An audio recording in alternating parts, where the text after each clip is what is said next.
Hello students, आप सभी लोगों का मेरे चैनल पे स्वागत है। आज मेरे द्वारा स्पीडी वार्षिक करंट अफेयर्स की श्रृंखला में पार्ट 2 प्रस्तुत किया जा रहा है, जिसमें पिछले दिन मैंने पेज संख्या 1 से पेज संख्या 10 तक करंट अफेयर्स पूरा करवा दिया था। आज मैं पेज संख्या 11 से पेज संख्या 15 तक ही करवा रहा हूँ, क्योंकि कुछ लोगों ने कहा कि सर ज़्यादा लंबा वीडियो नहीं बनाया जाए, क्योंकि छोटा वीडियो रहने पर मुझे देखने में आसानी होती है। इसलिए मैं आज पाँच पेज का ही वीडियो बना रहा हूँ। तो पेज संख्या 11 में है, हेडिंग है कि वर्ष 2020-21 के प्रमुख राष्ट्रीय नियुक्तियाँ। इसमें देखा जाए तो जो सबसे इम्पॉर्टेंट है, एग्जामिनेशन पॉइंट ऑफ व्यू से इम्पॉर्टेंट है, उसे मैंने लाल पेन से निशान लगा दिया है, इसलिए उसे आप लोग ज़रूर याद रखेंगे। जैसे प्रथम है पिनाकी चंद्र घोष, ये देश के पहले लोकपाल हैं। ये प्रश्न पूर्व में कई परीक्षाओं में पूछे जा चुके हैं, इसलिए इसको जरूर से याद रखेंगे। वही नृत्य गोपाल दास, ये अध्यक्ष हैं श्री राम जन्मभूमि तीर्थ क्षेत्र ट्रस्ट के। फिर आगे है टी.एस. तिरुमूर्ति, ये है संयुक्त राष्ट्र में भारत का स्थायी प्रतिनिधि।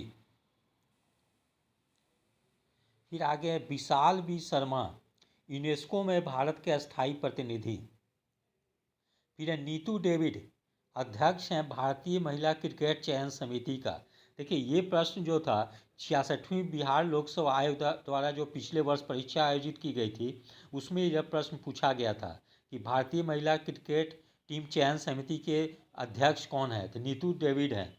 जो लोग इस परीक्षा को दिए थे 66वीं बीपीएससी की, उन लोगों को यह प्रश्न याद होगा कि ये प्रश्न पूछा गया था। और अगर किसी को संदेह लगे तो वो 66वीं बीपीएससी के प्रश्न पत्र को पलट कर देख सकते हैं। फिर आगे है चेतन शर्मा, अध्यक्ष हैं बीसीसीआई चयन समिति के। सोमा मंडल, ये हैं पहली महिला चेयरपर्सन सेल की। फिर चंडी प्रसाद मोहंती, 42वां उप सेना प्रमुख। फिर है आर एस शर्मा सीईओ हैं आयुष्मान भारत योजना के। फिर है एस एन सुब्रमण्यम, अध्यक्ष हैं राष्ट्रीय सुरक्षा परिषद के। फिर है दत्तात्रेय होसाबले, ये हैं महासचिव हैं राष्ट्रीय स्वयंसेवक संघ के। फिर सौरभ गर्ग, सीईओ हैं यूआईडीएआई के। फिर मुखमीत एस भाटिया, ये महानिदेशक हैं कर्मचारी राज्य बीमा निगम के। आदिल जैनुल भाई हैं अध्यक्ष हैं क्षमता निर्माण आयोग के। अरुण रस्ते हैं सीईओ एनसीडीएक्स। एस रमन है निदेशक सिडबी के। सिडबी का फुल फॉर्म होता है small industry development bank of India. इसका स्थापना 1990 में किया गया था और इसका मुख्यालय लखनऊ में है। ठीक है, ये सूक्ष्म और लघु उद्योगों को ऋण मुहैया कराती है। फिर आगे है जोश जे कट्टूर, कार्यकारी निदेशक हैं आरबीआई के। चिंतन वैष्णव, मिशन निदेशक हैं अटल इनोवेशन मिशन के। सुशील चंद्रा, ये मुख्य चुनाव आयुक्त हैं, इसको वीवीआई में रखिएगा। ये सुशील चंद्रा की नियुक्ति को विभिन्न एग्जामों में पूछे जाने की काफ़ी संभावना है। फिर आगे है सिद्धार्थ लॉकजाम, महानिदेशक हैं राष्ट्रीय डोपिंग रोधी एजेंसी के। फिर रेखा मेनन, नैस्कॉम की पहली महिला चेयरपर्सन, ये भी परीक्षा के दृष्टिकोण से काफ़ी महत्वपूर्ण है। फिर आगे है नूतल पाटी वेंकट रमन, ये सर्वोच्च न्यायालय के 48वें मुख्य न्यायाधीश हैं। तो इनका क्रम भी याद रखना बहुत जरूरी है। एक तो ऐसे सीधा प्रश्न पूछा जा सकता है कि एन वेंकट रमन वो किस पद पे आसीन है, तो वर्तमान समय में सर्वोच्च न्यायालय के मुख्य न्यायाधीश हैं। या ये ऐसे भी पूछा जा सकता है कि सर्वोच्च न्यायालय पे मुख्य न्यायाधीश के रूप में इनके नियुक्ति का क्रम कौन सा है, तो 48वां क्रम है। फिर है टीवी सोमनाथन, ये वित्त सचिव हैं। नीरज बजाज, अध्यक्ष हैं नीरज बजाज के। रमेश पवार, ये मुख्य कोच हैं भारतीय महिला क्रिकेट टीम के। गुंजन शाह CEO हैं बाटा इंडिया के। RM सुंदरम है निदेशक हैं भारतीय चावल अनुसंधान संस्थान के। फिर आगे है हेमंत बिस्वा शर्मा अध्यक्ष हैं भारतीय बैडमिंटन संघ के। फिर सुबोध कुमार जायसवाल निदेशक हैं CBI के। हाल ही में इन्हें CBI का निदेशक बनाया गया है, इसलिए इसको भी परीक्षा के दृष्टिकोण से याद रखना बहुत जरूरी है। फिर कुलदीप सिंह हैं निदेशक हैं राष्ट्रीय जांच एजेंसी के। TB नरेंद्रन हैं अध्यक्ष हैं भारतीय उद्योग परिसंघ या CII के। जगन्नाथ विद्याधर महापात्र अध्यक्ष हैं केंद्रीय प्रत्यक्ष कर बोर्ड या central board of direct tax के। अरुण कुमार मिश्रा अध्यक्ष हैं राष्ट्रीय मानवाधिकार आयोग का। अरुण कुमार मिश्रा की नियुक्ति को याद रखना बहुत ही महत्वपूर्ण है परीक्षा के दृष्टिकोण से, क्योंकि हाल में इनका इन पदों पर नियुक्ति किया गया है। अतः इसे VVI में रखकर सभी स्टूडेंट्स इसको याद रखेंगे अरुण कुमार मिश्रा की नियुक्ति को। फिर है आधार पूनावाला अध्यक्ष है मैग्मा फिनकॉर्प के। फिर प्रदीप चंद्रन नायर महानिदेशक हैं असम राइफल्स के। फिर रवनीत सिंह हैं उप प्रमुख नौसेना स्टाफ के। फिर विवेक राम चौधरी उप प्रमुख हैं वायुसेना के। फिर हितेंद्र दवे CEO हैं HSBC इंडिया के। फिर अनूप चंद्र पांडे चुनाव आयुक्त हैं। राजेश पेंघरकर महानिदेशक हैं नौसेना संचालन के। और सुरेश N पटेल जो हैं कार्यवाहक केंद्रीय सतर्कता आयुक्त हैं CBC, ये भी महत्वपूर्ण है। ठीक है। अब प्रवीण सिन्हा विशेष निदेशक CBI। फिर आगे है वर्ष 2020-21 प्रमुख अंतर्राष्ट्रीय नियुक्तियां। जैसे गीता गोपीनाथ ये मुख्य अर्थशास्त्री हैं अंतर्राष्ट्रीय मुद्रा कोष में। फिर जो बाइडेन ये अमेरिका के राष्ट्रपति निर्वाचित हुए हैं और इनका क्रम है 46वां, और ये डेमोक्रेटिक पार्टी के उम्मीदवार हैं। ठीक है। जबकि इसके पहले जो थे वो रिपब्लिक पार्टी के थे। देखिए मुझे नाम थोड़ा सा, डोनाल्ड ट्रंप जो थे वो रिपब्लिक पार्टी से संबंधित थे, जबकि जो बाइडेन जो थे डेमोक्रेट पार्टी के हैं, इसलिए इस पार्टी का नाम भी याद रखना जरूरी है। फिर आगे कमला हैरिस ये उपराष्ट्रपति निर्वाचित हुई हैं अमेरिका की, और ये भारतीय मूल की हैं। और ये भारत के किस राज्य से संबंधित हैं? तो तमिलनाडु राज्य के थिरुवारूर जिला से संबंधित हैं। और थिरुवारूर जिला में एक थूलासेंद्रपुरम स्थान है, वहीं से इनके माता पिता वहीं के निवासी रहे हैं। ठीक है।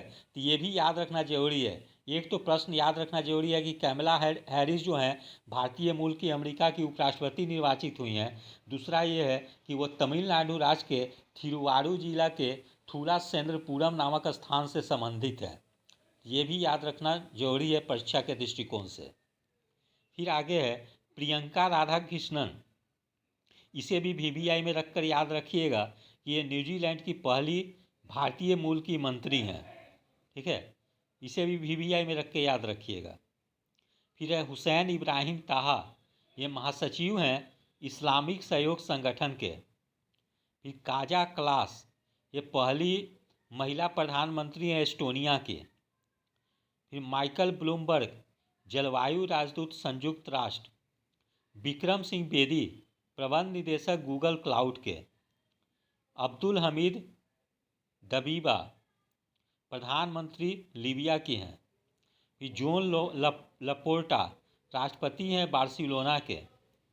फिर हमीद पकायको प्रधानमंत्री हैं आइवरी कोस्ट के। अजय माथुर महानिदेशक हैं अंतर्राष्ट्रीय सौर गठबंधन के। मेरिक गार्लैंड अटॉर्नी जनरल अमेरिका के। सामिया सुलूह पहली महिला राष्ट्रपति हैं तंजानिया के। फिर ससौ नगेसो राष्ट्रपति हैं कांगो के। फिर एग्नेस कैलमर्ड महासचिव हैं एमनेस्टी इंटरनेशनल के। फिर की बूम बू क्यूम प्रधानमंत्री हैं दक्षिण कोरिया के। फिर उर्ली शेष कोरिया सिल्वा, ये प्रधानमंत्री हैं केप वर्दे के। फिर वोजोस उस्मानी, ये राष्ट्रपति हैं कोसोवो के। फिर क्लाउड जोसेफ, ये प्रधानमंत्री हैं हैती के। फिर गिल्मो लासो, ये राष्ट्रपति हैं इक्वाडोर के। फिर इडुवर्ड हेगर, प्रधानमंत्री हैं स्लोवाकिया के। फिर गुयेन जुआन फुक, ये वियतनाम के राष्ट्रपति हैं। फिर फॉम मिन चिन, वियतनाम के राष्ट्रपति हैं, प्रधानमंत्री हैं, सॉरी। फिर ओहो मैदो महामौदो, ये प्रधानमंत्री हैं नाइजीरिया के। फिर मिगेल डियाज कैनेल, राष्ट्रपति हैं क्यूबा के। मोख्तर ऊने, प्रधानमंत्री हैं माली के। मार्था कूम, पहली महिला मुख्य न्यायाधीश केनिया की। फिर कोलिनेट माकोसो, प्रधानमंत्री हैं कांगो के। फिर मोईद यूसुफ, राष्ट्रीय सुरक्षा सलाहकार पाकिस्तान के। डेविड बार्निया, प्रमुख हैं इजराइल खुफिया एजेंसी मोसाद के। फिर बशर अल असद, ये राष्ट्रपति हैं सीरिया के। फिर नरेंद्र बत्रा, अध्यक्ष हैं अंतर्राष्ट्रीय हॉकी महासंघ के। इसको याद रखना, VVI में इसको रख के याद रखिएगा, क्योंकि वर्तमान समय में ओलंपिक का आयोजन किया जा रहा है और उसमें हॉकी भी एक खेल के रूप में शामिल है, इसलिए इसको याद रखना जरूरी है कि अंतर्राष्ट्रीय हॉकी महासंघ के अध्यक्ष हैं नरेंद्र बत्रा। और सीरिया के राष्ट्रपति जो बशर अल असद हैं, इसको भी याद रखना, VVI में रखना बहुत जरूरी है, VVI करके याद रखना बहुत जरूरी है, ठीक है, क्योंकि ये कई बार राष्ट्रपति निर्वाचित हो चुके हैं सीरिया का। फिर है इसाक हरगोज, ये राष्ट्रपति हैं इजराइल के। इसका भी नाम याद रखना बहुत जरूरी है, यह भी महत्वपूर्ण है। फिर डॉक्टर पैट्रिक अमोग, अध्यक्ष हैं WHO कार्यकारी बोर्ड के। फिर रिबेका ग्रीन स्पेन, महासचिव हैं अंटार्ड के। फिर निकोल पासियान, राष्ट्रपति हैं आर्मेनिया के। फिर नाफ्ताली बेनेट, इजराइल के प्रधानमंत्री हैं। ये भी बहुत VVI इम्पॉर्टेंट है, इसको भी याद रखिएगा। फिर उखनागिन खुरेलसुख, ये राष्ट्रपति हैं मंगोलिया के। इब्राहिम राइसी, राष्ट्रपति हैं ईरान के। और रंजीत सिंह दिसाले, वे विश्व बैंक शिक्षा सलाहकार हैं। और स्फूर्ति प्रिया, ये शिकायत अधिकारी हैं फेसबुक के। इसका भी नाम याद रखिएगा VVI करके। फिर आगे है भारत एवं विश्व में प्रथम 2020-21 में। तो इसमें हम लोग देखते हैं कि भारत का पहला परागकण पार्क, ये उत्तराखंड में अवस्थित है। फिर है भारत का पहला इग्लू कैफ़े, ये गुलमर्ग कश्मीर में है। फिर भारत का पहला अपंग क्लिनिक, ये है चंडीगढ़ में है। फिर भारत का पहला डॉग पार्क, भारत का पहला डॉग पार्क जो है वो चंडीगढ़ में है। फिर भारत का पहला जेंडर पार्क, ये कोझिकोड केरल में है, ठीक है। उसके बाद है रिपब्लिक डे परेड में शामिल होने वाली पहली महिला फाइटर, ठीक है। ये भावना कांत, ये प्रिंट हो गया है, ये कांत नहीं होगा, ये कंठ होगा, तो इसको आप लोग सुधार लेंगे भावना कंठ। और ये बिहार के विभिन्न परीक्षाओं में पूछे जाने की ये प्रश्न काफ़ी संभावनाएं हैं, क्योंकि भावना कंठ जो है वो बिहार के दरभंगा जिले से संबंधित है, ठीक है। तो इसको VVI करके आप लोग याद रखिएगा कि रिपब्लिक डे परेड में शामिल होने वाली पहली महिला फाइटर जो है भावना कंठ है, ठीक है। इसे VVI करके इसको याद रखेंगे। फिर आगे है नाव पुस्तकालय की शुरुआत, ये कोलकाता में किया गया है। फिर देश का पहला चमड़ा पार्क उत्तर प्रदेश में।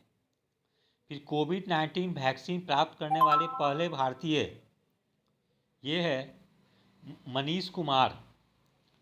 फिर अमेरिका की पहली महिला उपराष्ट्रपति कमला हैरिस। भारत का पहला फायर पार्क स्थापित किया गया भुवनेश्वर उड़ीसा में। फिर भारत का पहला इंडोर स्की पार्क, अरे का जा कपड़ा पसार हटा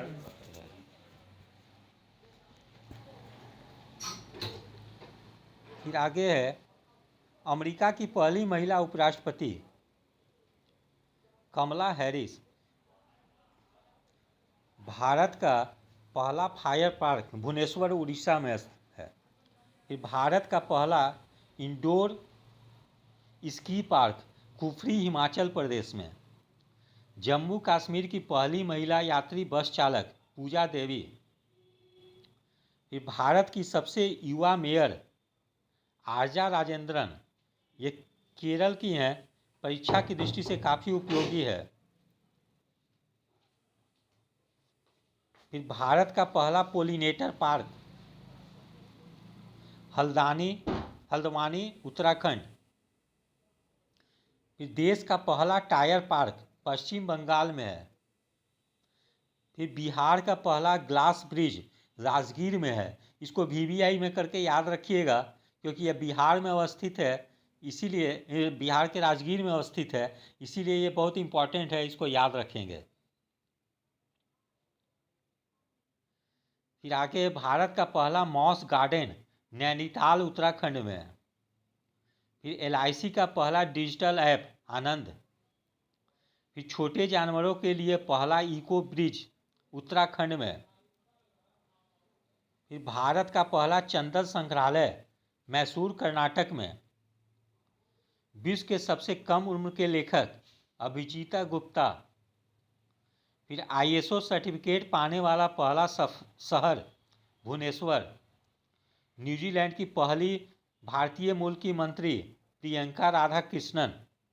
इसे भी वीवीआई में करके याद रखिएगा, क्योंकि यह पूर्व में 2-3 परीक्षाओं में पूछा जा चुका है। फिर भारत में 100% इनकम टैक्स छूट पाने वाली पहली कंपनी एमआईसी रेडवुड। फिर आगे है एयर कैरियर की प्रमुख बनने वाली पहली महिला हरप्रीत एडी सिंह। फिर पहली रो फैक्स फेरी सेवा की शुरुआत गुजरात में किया गया है। ये भी परीक्षा की दृष्टि से बहुत महत्वपूर्ण है। फिर सबसे कम उम्र का कंप्यूटर प्रोग्रामर और ईम ओम सानिया। देश का पहला मॉडल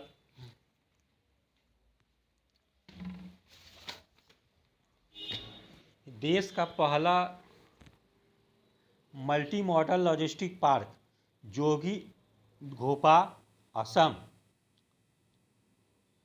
राज्य कृषि कानून को लागू न करने वाला पहला राज्य पंजाब।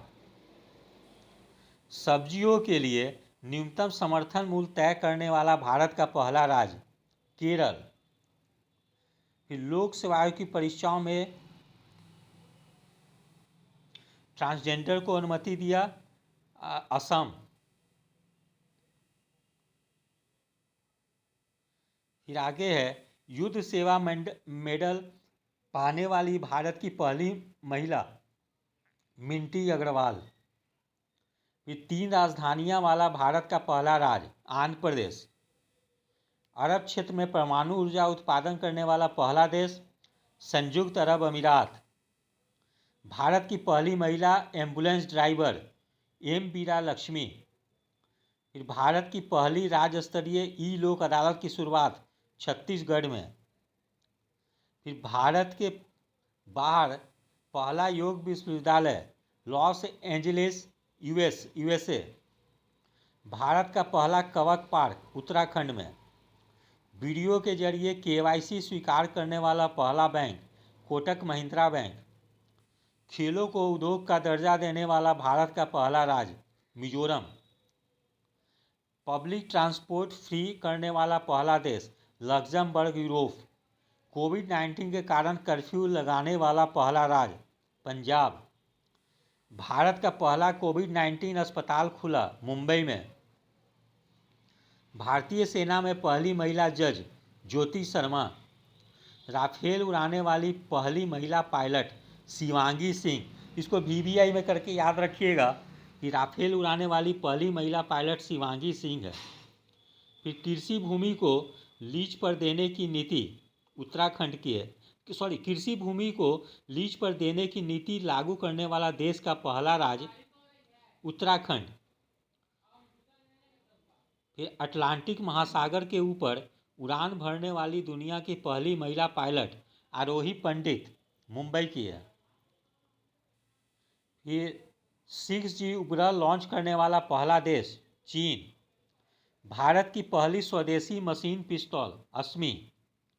भारत का पहला कछुआ पुनर्वास केंद्र भागलपुर बिहार में है। ये भागलपुर बिहार में अवस्थित है, इसलिए बिहार द्वारा आयोजित विभिन्न परीक्षाओं में पूछे जाने की काफ़ी संभावनाएं हैं, खासकर बिहार लोक सेवा आयोग में। फिर आगे है, देश की पहली ड्राइवर रहित मेट्रो रेल शुरू किया गया दिल्ली में। भारत का पहला वोटर पार्क स्थापित है गुरुग्राम हरियाणा में। फिर हर घर जल राज्य बनने वाला पहला राज्य गोवा में है, इसे VVI में करके याद रखिएगा। फिर आगे है, नई राष्ट्रीय शिक्षा नीति 2020 लागू करने वाला पहला राज्य हिमाचल प्रदेश। फिर भारत का पहला हिम तेंदुआ संरक्षण केंद्र स्थापित हुआ है उत्तराखंड में। फिर कोविड-19 से मुक्त होने वाला भारत का पहला राज्य गोवा। फिर भारत के सबसे लंबी नदी रोपवे का शुभारंभ असम में। फिर दक्षिण भारत की पहली किसान रेल शुरू हुआ अनंतपुर आंध्र प्रदेश में।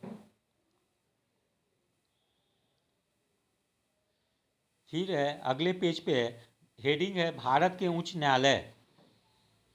इसमें विभिन्न उच्च न्यायालय का नाम, स्थापना वर्ष, मुख्य पीठ कहाँ पे है, खंडपीठ कहाँ पे है, कौन कौन से राज्य संबंधित हैं, ये सब सारा कुछ दिया हुआ है। मुख्य न्यायाधीश कौन है, ठीक है, ये सब मैं आपको बताता जा रहा हूँ। तो 1862 ईस्वी में सर्वप्रथम 3 शहर में उच्च न्यायालय का स्थापना किया गया था, और वो 3 शहर थे कलकत्ता, बॉम्बे और मद्रास, ठीक है। तो सर्वप्रथम कलकत्ता में उच्च न्यायालय का स्थापना किया गया था 1862 में, उसके बाद बम्बई में ही 1862 में, और मद्रास में भी 1862 में किया गया था।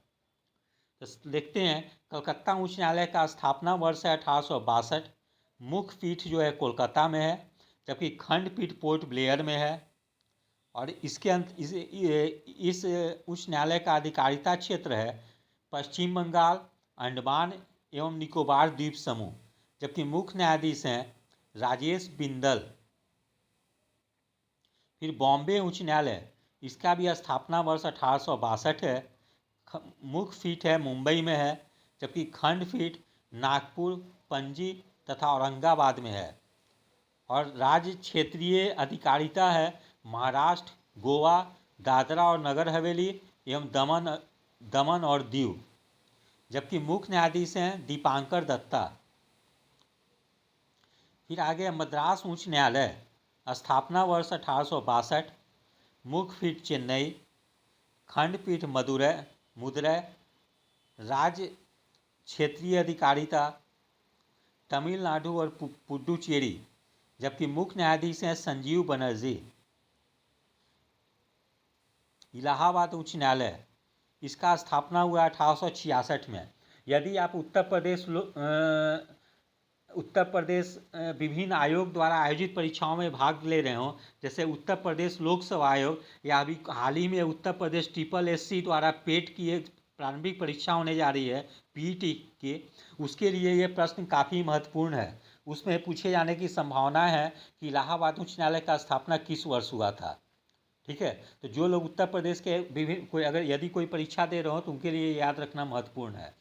तो इलाहाबाद उच्च न्यायालय का स्थापना हुआ 1866 में। इसका मुख्य पीठ है प्रयागराज में, जबकि खंडपीठ है लखनऊ में। और इसका अधिकारिता क्षेत्र संपूर्ण उत्तर प्रदेश है, जबकि मुख्य न्यायाधीश हैं मुनीश्वर नाथ भंडारी। कर्नाटका उच्च न्यायालय का स्थापना हुआ 1884 में। इसका मुख्य पीठ है बेंगलुरु में, जबकि खंडपीठ है धारवाड़ और गुलबर्ग में। और इसका क्षेत्र है कर्नाटक, जबकि मुख्य न्यायाधीश हैं अभय श्रीनिवास ओका। फिर पटना उच्च न्यायालय, ये बिहार के विभिन्न आयोगों द्वारा आयोजित परीक्षाओं के लिए काफ़ी महत्वपूर्ण है, इसलिए इसे सभी स्टूडेंट्स VVI करके याद कर लेंगे। कि पटना उच्च न्यायालय का स्थापना 1916 में किया गया था। मुख्य पीठ पटना में है, जबकि इसका अधिकारिता क्षेत्र संपूर्ण बिहार है और वर्तमान समय में मुख्य न्यायाधीश संजय करोल हैं। ठीक है, तो इसे बिहार के स्टूडेंट इसके एकदम VVI करके याद कर लेंगे। फिर गुवाहाटी उच्च न्यायालय, स्थापना वर्ष 1948, इसका मुख्य पीठ गुवाहाटी में है, जबकि खंडपीठ कोहिमा, आइजोल तथा ईटानगर में है। जबकि इसका अधिकारिता क्षेत्र है असम, नागालैंड, मिजोरम एवं अरुणाचल प्रदेश। जबकि मुख्य न्यायाधीश हैं सुधांशु धूलिया। फिर उड़ीसा उच्च न्यायालय, इसका स्थापना हुआ 1948 में। इसका खंड मुख्य पीठ है कटक में है। ठीक है, जैसे बहुत लोग सोचें कि राजधानी भुवनेश्वर है तो भुवनेश्वर में होगा, नहीं। तो इसका मुख्य खंडपीठ ये जो है मुख्य पीठ जो है कटक में है, जबकि इसका खंडपीठ कहीं नहीं है। और इसका अधिकार, इसका मतलब क्षेत्र जो है, अधिकारिता जो है पूरा उड़ीसा राज्य है। और मुख्य न्यायाधीश हैं हाईकोर्ट के S मुरलीधर। फिर राजस्थान उच्च न्यायालय, स्थापना वर्ष 1950 है। ये स्थित है जोधपुर में है। तो ये सब जरूर से याद रखेंगे, क्योंकि ये सब राजधानी में अवस्थित ना होकर कहीं और किसी अन्य शहर में स्थित है, इसलिए इसे जरूर से याद रखेंगे, जिससे कि एग्जाम में कन्फ्यूजन ना हो। तो राजस्थान उच्च न्यायालय का मुख्य पीठ जोधपुर में है, जबकि खंडपीठ जो है कि राजस्थान जयपुर में है। और इसका अधिकारिता क्षेत्र संपूर्ण राजस्थान है। और मुख्य न्यायाधीश जो हैं इंद्रजीत मोहंती हैं। फिर जम्मू कश्मीर और लद्दाख, स्थापना वर्ष 1957 है। श्रीनगर जम्मू है मुख्य पीठ, जबकि खंडपीठ कहीं नहीं है। और इसका अधिकारिता क्षेत्र जम्मू कश्मीर लद्दाख है। और मुख्य न्यायाधीश हैं पंकज मित्तल। फिर मध्य प्रदेश उच्च न्यायालय का स्थापना वर्ष है 1956 है। इसका भी खंडपीठ जो है जबलपुर में है। तो ये सब जरूर से याद रखेंगे, क्योंकि राजधानी में ना होकर किसी अन्य शहर में है। तो मुख्य पीठ जो है जबलपुर में है, जबकि खंडपीठ ग्वालियर और इंदौर में है। ठीक है, तो ये सब कन्फ्यूजन ना हो, इसको अच्छा से याद कर लेंगे समझ कर। जबकि राज्य क्षेत्रीय अधिकारिता जो है वो संपूर्ण मध्य प्रदेश में है और मुख्य न्यायाधीश संजय यादव हैं। फिर केरल उच्च न्यायालय का स्थापना वर्ष 1956 है। इसका मुख्य पीठ जो है वो कोच्चि में अवस्थित है, जबकि खंडपीठ नहीं है। और इसका अधिकारिता क्षेत्र केरल और लक्षद्वीप है, जबकि मुख्य न्यायाधीश S मणि कुमार हैं। फिर गुजरात उच्च न्यायालय का स्थापना वर्ष 1960 है। ठीक है, और इसका मुख्य पीठ अहमदाबाद में है, जबकि खंडपीठ कहीं नहीं है। और इसका अधिकारिता क्षेत्र संपूर्ण गुजरात है, जबकि मुख्य न्यायाधीश विक्रम नाथ हैं। फिर दिल्ली उच्च न्यायालय का स्थापना वर्ष 1966 है। मुख्य पीठ नई दिल्ली है, जबकि खंडपीठ नहीं है। और इसका अधिकारिता क्षेत्र संपूर्ण NCT या राष्ट्रीय राजधानी क्षेत्र दिल्ली है। और इसके मुख्य न्यायाधीश हैं धीरू भाई नारायण भाई पटेल। फिर पंजाब एवं हरियाणा उच्च न्यायालय, इसका स्थापना वर्ष 1966 है। मुख्य पीठ चंडीगढ़ में है, जबकि खंडपीठ कहीं नहीं है। जबकि अधिकारिता क्षेत्र पंजाब, हरियाणा व चंडीगढ़ है, जबकि मुख्य न्यायाधीश रविशंकर झा हैं। फिर हिमाचल प्रदेश उच्च न्यायालय, स्थापना वर्ष 1971 है। मुख्य पीठ जो है शिमला है। ठीक है, और जबकि खंडपीठ कहीं नहीं है। और इसका अधिकारिता क्षेत्र संपूर्ण हिमाचल प्रदेश है। और मुख्य न्यायाधीश हैं लिंगप्पा नारायण स्वामी। जबकि सिक्किम उच्च न्यायालय का स्थापना वर्ष है 1975 और मुख्य पीठ गंगटोक में है, जबकि खंडपीठ कहीं नहीं है। और अधिकारिता क्षेत्र संपूर्ण सिक्किम है, जबकि मुख्य न्यायाधीश हैं जितेंद्र कुमार माहेश्वरी। फिर छत्तीसगढ़ उच्च न्यायालय का स्थापना हुआ वर्ष 2004 में। क्योंकि छत्तीसगढ़ का राज्य का स्थापना ही वर्ष 2000 में हुआ था। तो इसका मुख्य पीठ जो बिलासपुर में है, खंडपीठ कहीं नहीं है, अधिकारिता क्षेत्र संपूर्ण छत्तीसगढ़ है। जबकि मुख्य न्यायाधीश हैं प्रशांत कुमार मिश्रा। फिर उत्तराखंड उच्च न्यायालय, इसका भी स्थापना वर्ष 2000 है, जबकि मुख्य पीठ नैनीताल में है। ठीक है, जबकि खंडपीठ कहीं नहीं है और अधिकारिता क्षेत्र संपूर्ण उत्तराखंड है। जबकि मुख्य न्यायाधीश हैं राघवेंद्र सिंह चौहान। फिर झारखंड उच्च न्यायालय, इसको थोड़ा VVI में करके याद कर लेंगे, क्योंकि बिहार का पड़ोसी राज्य झारखंड है। वहाँ बिहार के लोग विभिन्न परीक्षाओं में आयोजित होते हैं झारखंड का, इसलिए इसका स्थापना वर्ष जरूर से याद रखेंगे VVI करके। स्थापना वर्ष 2000 में है, मुख्य पीठ रांची में है, जबकि खंडपीठ नहीं है, अधिकारिता क्षेत्र झारखंड है। जबकि मुख्य न्यायाधीश जो हैं रवि रंजन ही हैं। ठीक है, ये पटना उच्च न्यायालय में भी न्यायाधीश रह चुके हैं रवि रंजन, इसलिए याद रखना इसको जरूरी है कि वहाँ के मुख्य न्यायाधीश रवि रंजन हैं। फिर है मेघालय उच्च न्यायालय, स्थापना वर्ष 2013, मुख्य पीठ शिलोंग में है, जबकि खंडपीठ कहीं नहीं है, अधिकारिता क्षेत्र मेघालय है और मुख्य न्यायाधीश हैं विश्वनाथ सोमादेर। फिर मणिपुर उच्च न्यायालय, स्थापना वर्ष 2013, मुख्य पीठ इम्फाल में है, खंडपीठ कहीं नहीं है, जबकि अधिकारिता क्षेत्र मणिपुर है। जबकि मुख्य न्यायाधीश हैं PB संजय कुमार। फिर त्रिपुरा उच्च न्यायालय, स्थापना वर्ष 2013, मुख्य पीठ अगरतला में है, खंडपीठ कहीं नहीं है, जबकि अधिकारिता क्षेत्र संपूर्ण त्रिपुरा है और मुख्य न्यायाधीश हैं अब्दुल हमीद कुरैशी।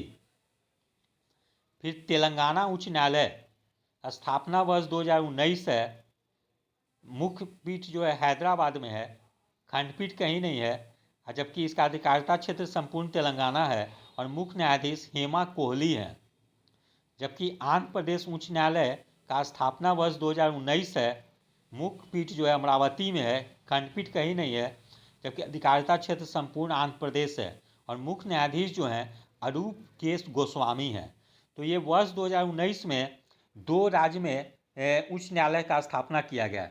सॉरी, आंध्र प्रदेश में तो पहले से ही था, तेलंगाना का भी स्थापना किया गया अलग राज्य बनने पर, इसलिए ये दोनों का याद रखना जरूरी है। ये तेलंगाना उच्च न्यायालय का स्थापना 2019 और आंध्र प्रदेश उच्च न्यायालय का स्थापना भी 2019 में।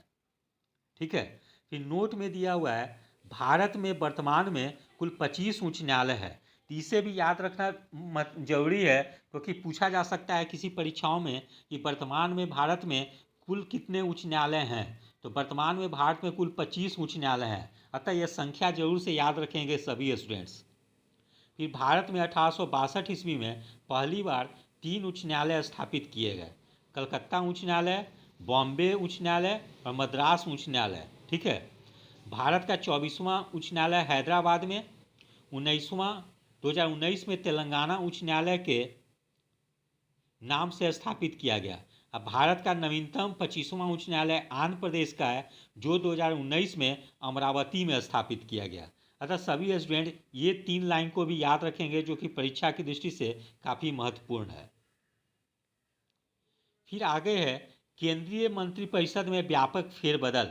यद्यपि स्पीडी करंट अफेयर्स में जो केंद्रीय मंत्रिपरिषद की जो सूची दी गई है वो थोड़ा सा मतलब पुरानी हो गई है, क्योंकि हाल में 7 जुलाई 2021 को उसमें फेरबदल कर दिया गया है केंद्रीय मंत्रिपरिषद में।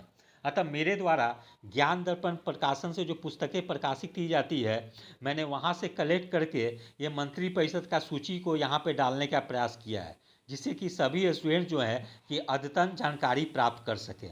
क्योंकि वो तो पुराने जो नियुक्तियाँ जो है उसमें से कई फेरबदल कर दिया गया है और कई लोग का या तो मंत्रिपरिषद पद से हटा दिए गए हैं या उनका विभागों में परिवर्तन कर दिया गया है। इसीलिए मेरे द्वारा मंत्रियों की नई सूची दी जा रही है। ठीक है, अतः परीक्षा की दृष्टि से इसे याद रखना ज़्यादा उपयोगी होगा। जैसे नरेंद्र मोदी प्रधानमंत्री हैं, साथ में कार्मिक व पेंशन मंत्री हैं, परमाणु ऊर्जा विभाग, अंतरिक्ष व नहीं बटे गए सभी विभाग उन्हीं के पास है। तो कैबिनेट मंत्री में हम लोग देखते हैं कि राजनाथ सिंह जो हैं रक्षा मंत्री हैं, जबकि अमित शाह जो हैं गृह मंत्री हैं, साथ में सहकारिता मंत्री भी हैं। नितिन गडकरी जो हैं वो सड़क परिवहन व राजमार्ग मंत्री हैं, जबकि निर्मला सीतारमण वित्त मंत्री कॉरपोरेट मामले मंत्री हैं, जबकि मनसुख मंडाविया स्वास्थ्य मंत्री, साथ में रसायन व उर्वरक मंत्री भी हैं। नरेंद्र तोमर कृषि व कृषि कल्याण मंत्री हैं। एस जयशंकर विदेश मंत्री हैं। अर्जुन मुंडा आदिवासी मामला मंत्री हैं। पीयूष गोयल वाणिज्य व उद्योग मंत्री, उपभोक्ता मामला मंत्री, खाद्य व सार्वजनिक वितरण मंत्री हैं, साथ में कपड़ा मंत्री भी है। स्मृति ईरानी महिला एवं बाल विकास मंत्री हैं। धर्मेंद्र प्रधान शिक्षा मंत्री हैं, साथ में कौशल विकास व उद्यमिता मंत्री भी हैं। प्रहलाद जोशी संसदीय मामले मंत्री, कोयला मंत्री, खनन मंत्री हैं। नारायण राणे एमएसएमई मंत्री हैं। डॉक्टर वीरेंद्र कुमार सामाजिक न्याय व अधिकारिता मंत्री हैं। सर्बानंद सोनोवाल बंदरगाह, जहाज रानी व जल मार्ग मंत्री हैं, साथ में आयुष मंत्री भी हैं। मुख्तार अब्बास नकवी अल्पसंख्यक कल्याण मंत्री हैं।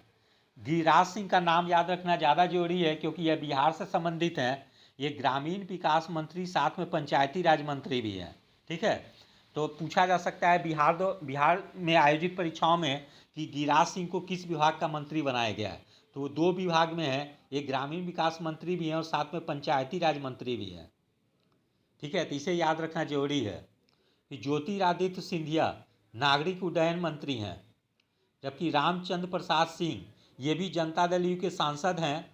ठीक है, और ये इस्पात मंत्री हैं, इसलिए इनका भी नाम याद रखना बहुत जरूरी है कि रामचंद्र प्रसाद सिंह को कौन सा मंत्री बनाया गया है। बिहार से संबंधित होने के कारण इनका नाम याद रखना जरूरी है, तो इस्पात मंत्री हैं।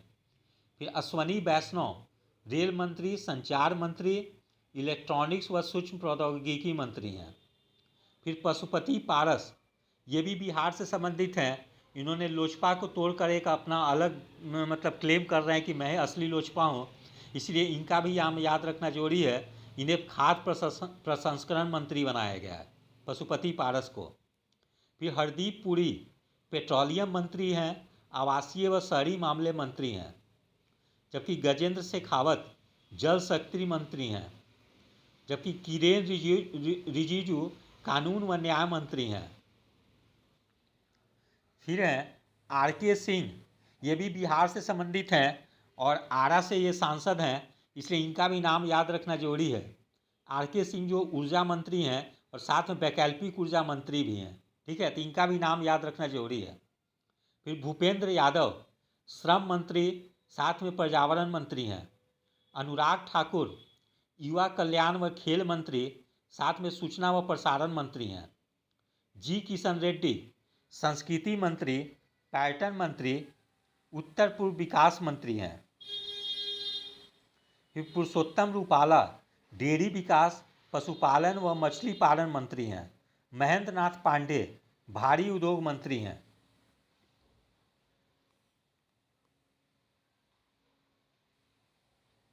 फिर है राज्य मंत्री स्वतंत्र प्रभार, तो राव इंद्रजीत सिंह सांख्यिकी व कार्यक्रम क्रियान्वयन मंत्री, योजना मंत्री हैं, जबकि कॉर्पोरेट मामले राज्य मंत्री हैं।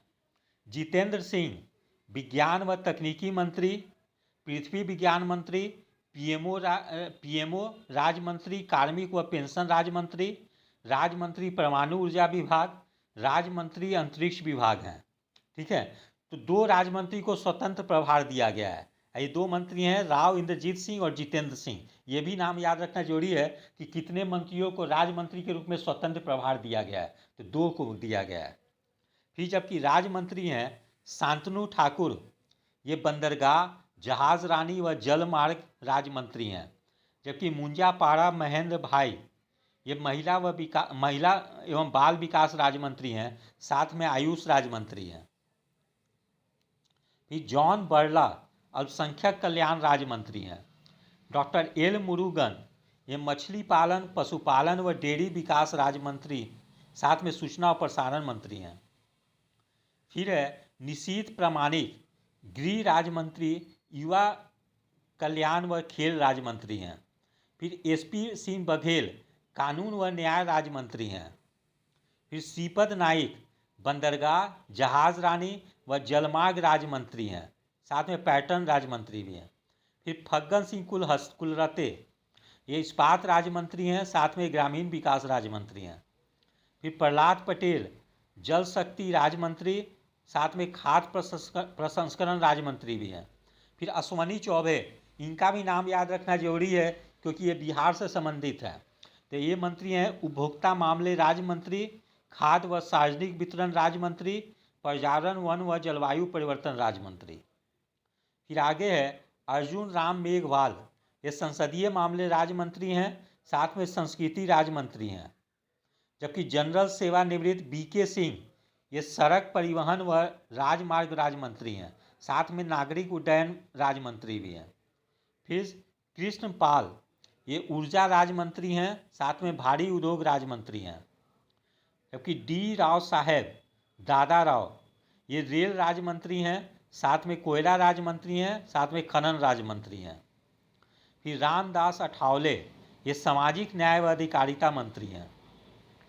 फिर साध्वी निरंजन ज्योति तो उपभोक्ता मामले राज्य मंत्री, खाद्य व सार्वजनिक वितरण राज्य मंत्री, साथ में ग्रामीण विकास राज्य मंत्री हैं।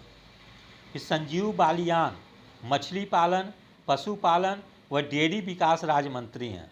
फिर नित्यानंद राय ये बिहार से संबंधित हैं, इसलिए इनका भी नाम याद रखना काफ़ी महत्वपूर्ण होगा। बिहार सरकार द्वारा आयोजित विभिन्न परीक्षाओं के लिए कि नित्यानंद राय को गृह राज्य मंत्री बनाया गया है, जबकि पंकज चौधरी को वित्त राज्य मंत्री बनाया गया है और अनुप्रिया पटेल को वाणिज्य व उद्योग राज्य मंत्री बनाया गया है। जबकि राजीव चंद्रशेखर को कौशल विकास व उद्यमिता राज्य मंत्री, इलेक्ट्रॉनिक्स व सूचना प्रौद्योगिकी राज्य मंत्री बनाया गया है और शोभा करंदलाजे को कृषि व किसान कल्याण राज्य मंत्री बनाया गया है। तो इस प्रकार मेरे द्वारा और भी था यहाँ पे है तो राज्य मंत्री का सूची है। जैसे भानु प्रताप सिंह को एमएसएमई राज्य मंत्री बनाया गया है, जबकि दर्शना विक्रम जरदोश को कपड़ा राज्य मंत्री और रेल राज्य मंत्री बनाया गया है। बी मुरलीधरन को विदेश राज्य मंत्री और संसदीय मामले राज्य मंत्री बनाया गया है। मीनाक्षी लेखी को विदेश राज्य मंत्री तथा संस्कृति राज्य मंत्री बनाया गया है। सोम प्रकाश को वाणिज्य व उद्योग राज्य मंत्री बनाया गया है। रेणुका सिंह को आदिवासी मामले राज्य मंत्री बनाया गया है। रामेश्वर सिंह को पेट्रोलियम राज्य मंत्री और श्रम राज्य मंत्री बनाया गया। कैलाश चौधरी को कृषि व किसान कल्याण राज्य मंत्री बनाया गया है। अनुपमा देवी को शिक्षा राज्य मंत्री बनाया गया है। एन नारायण स्वामी को सामाजिक न्याय व अधिकारिता राज्य मंत्री बनाया गया है। कौशल किशोर को आवासीय व शहरी मामले राज्य मंत्री बनाया गया है। अजय भट्ट को रक्षा राज्य मंत्री और पर्यटन राज्य मंत्री बनाया गया है। बीएल वर्मा को उत्तर पूर्व विकास राज्य मंत्री, सहकारिता राज्य मंत्री बनाया गया है। अजय कुमार को गृह राज्य मंत्री बनाया गया है। देबू सिंह चौहान को संचार राज्य मंत्री बनाया गया है। भागवत खुबा को वैकल्पिक ऊर्जा राज्य मंत्री, रसायन व उर्वरक राज्य मंत्री बनाया गया है। कपिल पाटिल पंचायती राज्य मंत्री बनाया गया है। प्रतिभा भौमिक को सामाजिक न्याय व अधिकारिता राज्य मंत्री बनाया गया। सुभाष सरकार को शिक्षा राज्य मंत्री बनाया गया। भागवत करार को वित्त राज्य मंत्री बनाया गया। यहाँ है आर.के. रंजन सिंह को विदेश राज्य मंत्री बनाया गया, जबकि भारती पवार को स्वास्थ्य राज्य मंत्री बनाया गया। तो इस प्रकार मेरे द्वारा संपूर्ण मंत्रिपरिषद के सूची प्रस्तुत किया गया है और साथ में कुछ सूचनाएं देना चाहता हूं। जैसे बिहार से कुल 6 मतलब सांसद को मंत्री बनाया गया है। तो ये बिहार लोकसभा आयोग द्वारा आयोजित या बिहार सरकार द्वारा अन्य परीक्षाओं में आयोजित होने वाली परीक्षाओं में पूछे जाने की काफ़ी संभावनाएं रहती है कि वर्तमान केंद्रीय मंत्रिपरिषद में जो फेरबदल किया गया उसे बिहार से कितने सांसद को मंत्री बनाया गया है। तो बिहार से 6 सांसद को मंत्री बनाया गया है। साथ ही यह भी याद रखना जरूरी है कि ये संपूर्ण मंत्रिपरिषद में कुल कितने महिलाओं को मंत्री बनाया गया है। तो कुल 11 महिलाओं को मंत्री बनाया गया है। ठीक है, ये सब मैंने अपने पुस्तक में सूची दिया है कि ये सब सूचना अतिरिक्त देने का प्रयास किया है, लेकिन मैंने यहाँ पर पढ़कर आप लोग को बता दे रहा हूँ कि जिससे कि आप लोग का यहाँ भी रिवीजन हो जाए। फिर इसी मंत्रिपरिषद में फेरबदल के बाद उसी समय कुछ राज्यों में नए राज्यपाल की भी नियुक्ति की गई थी, तो उसकी भी सूची मेरे द्वारा प्रस्तुत की जा रही है। जैसे कर्नाटक के राज्यपाल बनाए गए हैं थावर चंद गहलोत, मध्य प्रदेश के राज्यपाल बनाए गए हैं मंगूबाई छगनबाई पटेल, मिजोरम के राज्यपाल बनाए गए हैं हरिबाबू कंभपति, हिमाचल प्रदेश के राज्यपाल राजेंद्र विश्वनाथ आर्लेकर, गोवा के राज्यपाल PS श्रीधरन पिल्लई, हरियाणा के राज्यपाल बंडारू दत्तात्रेय और त्रिपुरा के राज्यपाल सत्यदेव नारायण आज। ये त्रिपुरा का राज्यपाल जिन्हें बनाया गया है सत्यदेव नारायण आज, ये बिहार से संबंधित हैं, इसलिए इनका नाम याद रखना विशेष रूप से बहुत महत्वपूर्ण होगा। ठीक है, बिहार सरकार द्वारा आयोजित परीक्षाओं के लिए कि हाल में सत्यदेव नारायण आज को किस राज्य का राज्यपाल बनाया गया है, इस तरह करके प्रश्न पूछा जा सकता है। इसलिए सत्यदेव नारायण आज का नाम याद रखना काफ़ी जरूरी है। तो उन्हें त्रिपुरा का राज्यपाल बनाया गया, जबकि झारखंड का राज्यपाल बनाया गया है रमेश बैस को। तो इस प्रकार मेरे द्वारा स्पीडी करंट अफेयर्स का कुछ पेजों के मतलब इम्पॉर्टेंट प्रश्न प्रस्तुत किए गए हैं। यदि मैं उम्मीद करता हूं कि आप लोगों को इससे काफ़ी लाभ मिलेगा। ठीक है, यदि आप लोगों को मेरा चैनल अच्छा लगा हो तो लाइक शेयर और सब्सक्राइब करें। धन्यवाद।